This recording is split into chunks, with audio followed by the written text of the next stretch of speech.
Good morning and welcome back to Coaching Conversations. I'm Maria Sabio. And I'm Lourdes Laper.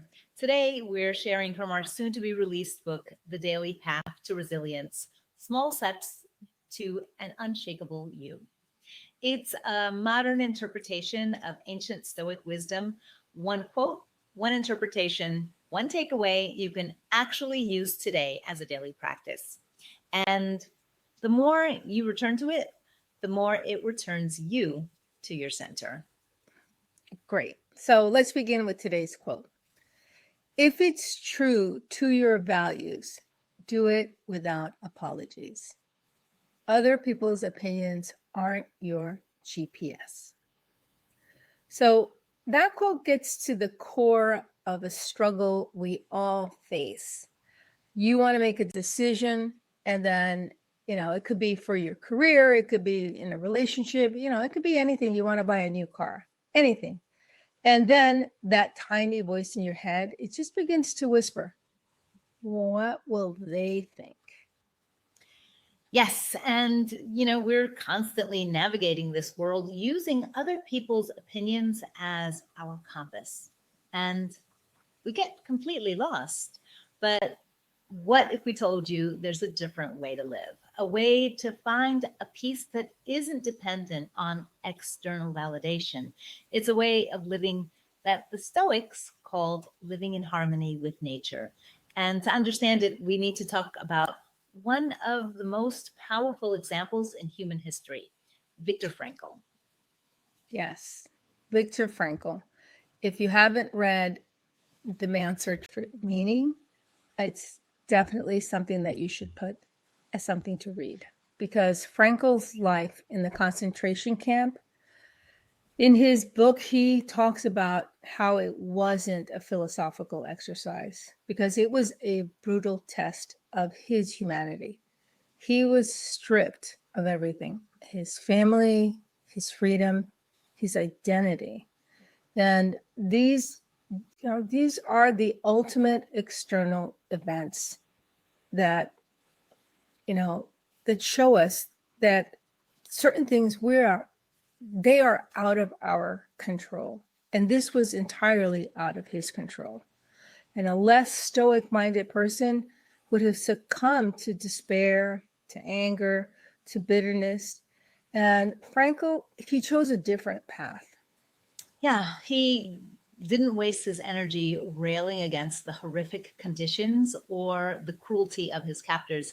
He embodied the core of Stoicism by accepting the external reality he could not control and focusing on his internal freedom, his attitude and actions. He directed his mind toward finding meaning and purpose.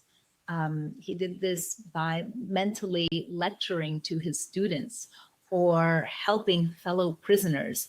This wasn't passive acceptance, but an active, virtuous response to an uncontrollable situation.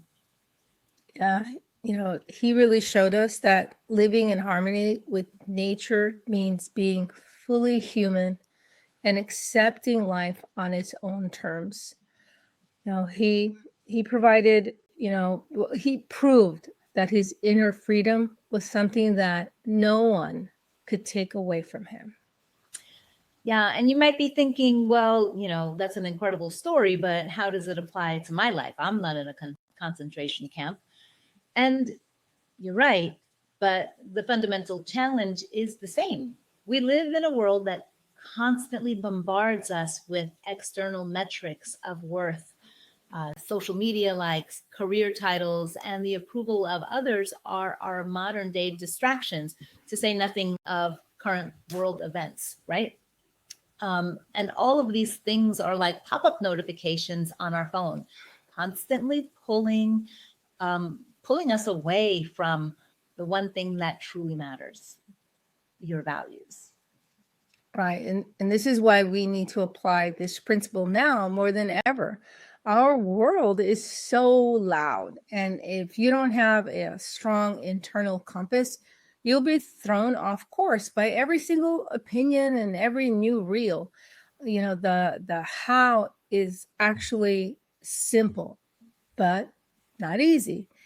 It requires a daily practice of redirecting your focus. Yes. And, the key is to remember that you can't control the external, but you can control your internal reaction. When a negative event occurs, you can choose to reframe your perspective. A traffic jam can be an opportunity for quiet reflection or time to listen to an audiobook. A coworker's incompetence can be a chance to practice patience and kindness. Your focus should not be on the event itself, but on your response rather than allowing yourself to become reactive.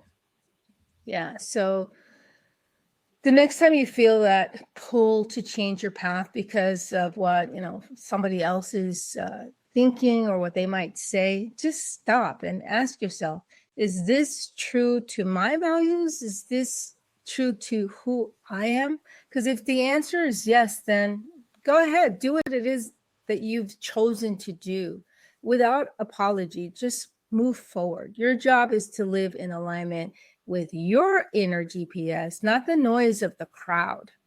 And remember, your true freedom and peace are found not in what the world gives you, but in what you choose to be. Well, that's your thought for the week. So don't just let it, stay a quote. Let it challenge you. Let it shape you. Try it in real life and see how it changes the way you think, the way you show up. And, we'll be back next week with another reading from The Daily Path to Resilience, Small Steps to an Unshakable You. And that is, coming soon.